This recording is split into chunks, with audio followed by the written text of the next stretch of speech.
वाह भाई मन, आपने तो प्रेजेंटेशन ही ऐसा किया मानो आपके अलावा मनुष्य जीवन में कुछ और महत्वपूर्ण हो ही नहीं। मानो सुख दुख या सफलता सब एक आप ही के कारण हो। मानो हमारे शरीर बुद्धि या इंद्रियों का कोई महत्व ही ना हो। देश दुनिया समाज या परिस्थिति का हमारे जीवन पर कुछ प्रभाव ही न पड़ता हो। लो कर ली ना बुद्धिमान मनुष्य वाली बात। अरे, मैंने तो अपनी बात अभी शुरू ही की है, कोई पूरी थोड़ी ही कर दी है। चलो जब बात छेड़ ही दी है तो इस बारे में भी विस्तार से बताता हूँ। मनुष्य के जीवन को निश्चित ही उसका शरीर बुद्धि व बाह्य परिस्थितियां प्रभावित करती हैं। और जब इनसे मनुष्य का जीवन प्रभावित होता है तो मैं भी इनसे अछूता नहीं रहता। इन सब का मुझ पर भी कुछ न कुछ असर होता ही है, लेकिन कैसे और किस तरह ये थोड़ा कॉम्प्लिकेटेड है। फिर भी मैं अपनी ओर से आपको सरल से सरल भाषा में समझाने का प्रयास करता हूँ। और इस हेतु सर्वप्रथम मैं आपको मेरे और शरीर के संबंध के बारे में बताता हूँ। ए, मेरा और शरीर का संबंध। इस बाबत कुछ समझाऊं उससे पहले आप अपने शरीर की संरचना बाबत समझ लें। मनुष्य का शरीर काफी हद तक उसके जीन्स और डीएनए पर निर्भर करता है। साथ ही उस पर बाह्य परिस्थितियों का भी असर होता ही है। मसलन यदि आप यूरोप में पैदा हुए होंगे तो अधिक संभावना है कि गोरे ही होंगे। वहीं अगर नैरोबी या वेस्ट इंडीज में पैदा हुए होंगे तो प्रायः सांवले ही होंगे। वैसे ही यदि आप चीन में पैदा हुए होंगे तो नाटे होंगे। ठीक ऐसे ही आपके जीन्स और डीएनए का प्रभाव आपके स्वास्थ्य पर भी पूरा पूरा पड़ता ही है। इतना ही नहीं, आपके स्वास्थ्य पर किस जगह व किस परिवार में पैदा हुए हैं उसका भी असर पड़ता है। अब यदि मैं अपनी बात करूं तो आप किसी भी देश काल या परिस्थिति में पैदा क्यों ना हुए हों, मैं वैसा का वैसा रहता हूं। इन सब बातों का मुझ पर या मेरी कार्य प्रणाली पर कुछ असर नहीं होता है। यानी मन के स्तर पर मनुष्यों में कहीं कोई भेद नहीं होता।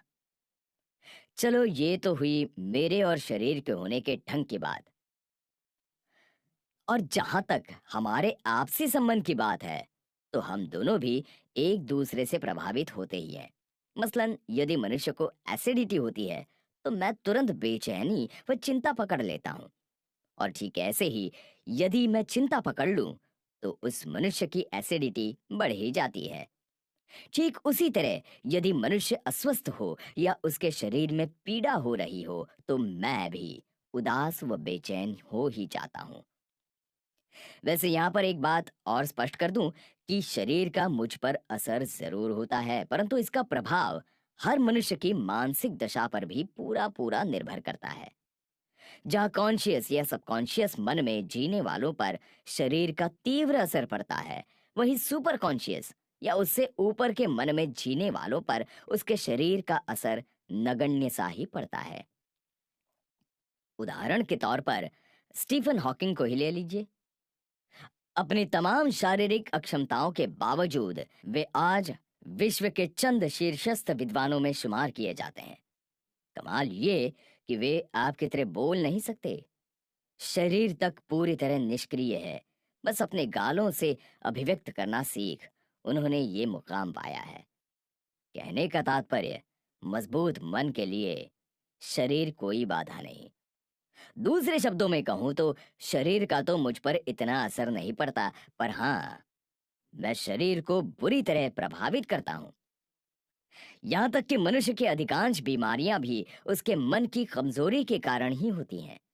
मजबूत व प्रसन्न मन हजार बीमारियों पर स्वतः ही फतेह पा लेता है।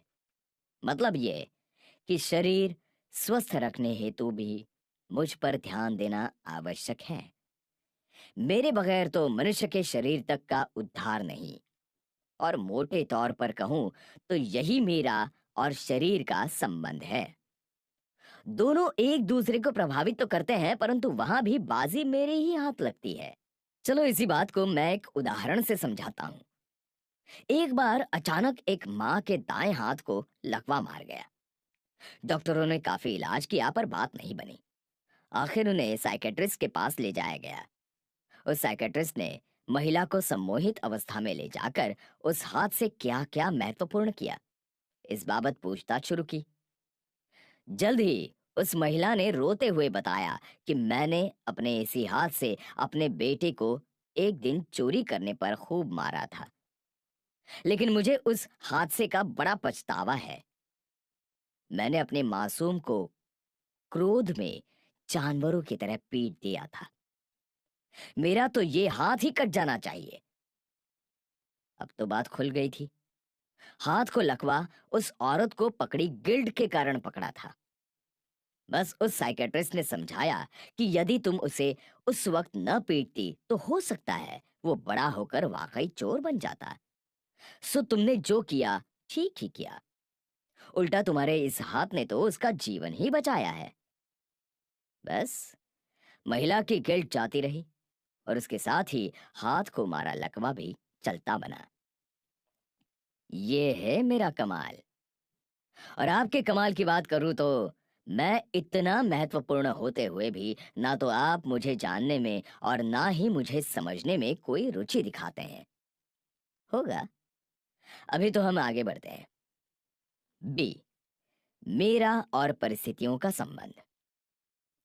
निश्चित ही मनुष्य किस देश, किस माहौल व किन परिस्थितियों में पैदा होता है, इसका उसके जीवन पर बड़ा गहरा असर पड़ता है। और मनुष्य के जीवन पर पड़ने वाला ये असर मुझ पर यानी उसके मन पर भी पड़ता ही है। यदि कोई किसी गांव के किसी गरीब घर में पैदा होता है तो उसे बचपन से ही कमाने हेतु कड़ी मेहनत करनी पड़ती है। यहाँ तक कि कोई बड़ी सफलता के लिए उसे शहरों में जाकर संघर्ष भी करना पड़ता है। परंतु फिर भी जैसा कि मैं कई बार कह चुका हूं कि मनुष्य की परिस्थिति चाहे जो हो, मैं सब में समान रूप से उपस्थित रहता ही हूं। और मेरा सिर्फ एक सिद्धांत है कि मेरे सुपर कॉन्शियस माइंड को संभाल कर रखो, और ना संभाल पाए हो तो किसी तरह उसे फिर सक्रिय करो। बस मैं आपको तमाम बाहरी कारणों से सलामती पूर्वक निकाल कर सुखी व सफल बना ही दूंगा। और मेरे इस दावे का इतिहास भी गवाह है। क्षेत्र चाहे संगीत हो या कला का, विज्ञान का हो या व्यवसाय का, अधिकांश सफल तो गरीब घर के अनपढ़ ही हैं। कहने का तात्पर्य, परिस्थितियों का जीवन पर असर अवश्य पड़ता है, परंतु उनको बेअसर कर सिर्फ एक मेरी मजबूती के सहारे जीवन के सारे मुकाम हासिल किए ही जा सकते हैं। सी, मेरा और बुद्धि का संबंध। बस ये सबसे ज्यादा जटिल परंतु सबसे महत्वपूर्ण विषय है। यहाँ मेरी संरचना से लेकर मेरी कार्य प्रणाली बाबत तो मैं काफी कुछ पहले ही बता चुका हूँ। मैं ये भी कह ही चुका हूं कि मेरा अस्तित्व तथा मेरा मैकेनिज्म दोनों कॉम्प्लिकेटेड होने के कारण अधिकांश लोगों व वर्गों की समझ में मैं कभी नहीं आया हूं। वैसे ही यहां मैं ये भी बता दूं कि ब्रेन भी अपने आप में बड़ा ही कॉम्प्लिकेटेड इंस्ट्रूमेंट है। ये तो ठीक, पर मनुष्य की सबसे हास्यास्पद स्थिति तो ये कि बमुश्किल ही किसी को मेरे और ब्रेन का फर्क तक मालूम है। फर्क की बात करते हो, अधिकांश लोगों को तो मेरे और बुद्धि के अलग अलग अस्तित्व तक का अंदाजा नहीं है। हाँ, कुछ मनोवैज्ञानिकों ने अवश्य मेरे अस्तित्व को स्वीकारा है, लेकिन सच कहूं तो कुल मिलाकर मेरे अस्तित्व को लेकर हर कोई पूरी तरह भ्रमित ही है। कुछ मुझे बुद्धि का एक हिस्सा मानते हैं तो कुछ उनकी नई खोज के मुताबिक मानव की खोपड़ी के पिछले भाग में स्थित एक छोटा दिमाग मुझे समझते हैं। हाँ, कुछ अवश्य मुझे तरंगों का एक कॉम्प्लिकेटेड मैकेनिज्म मानते हैं। लेकिन मैं आज पूरी स्पष्टता से मेरे व ब्रेन के बीच का पूरा पूरा फर्क समझाता हूँ। वैसे ये इतना जटिल भी नहीं, क्योंकि दोनों के प्रभाव व कार्यक्षेत्र ही नहीं, दोनों की कार्य प्रणाली भी सर्वथा भिन्न है। बुद्धि। एक, बुद्धि अपने आप में एक कॉम्प्लिकेटेड स्ट्रक्चर है और जिसका शरीर में भौतिक अस्तित्व भी है। तथा एक मैं भी एक कॉम्प्लिकेटेड मैकेनिज्म हूं, परंतु हूं सिर्फ तरंगों का एक खेल। मेरा शरीर में कोई भौतिक अस्तित्व नहीं है। बुद्धि। दो, बुद्धि इस जन्म की है तथा अपने अनुभवों से निखरती या कमजोर होती है, साथ ही ऊर्जा भी उसे निखारती ही है। 2 मैं पूरी तरह मनुष्य की ऊर्जा से संचालित हूँ तथा मनुष्य के अस्तित्व जितना ही पूरा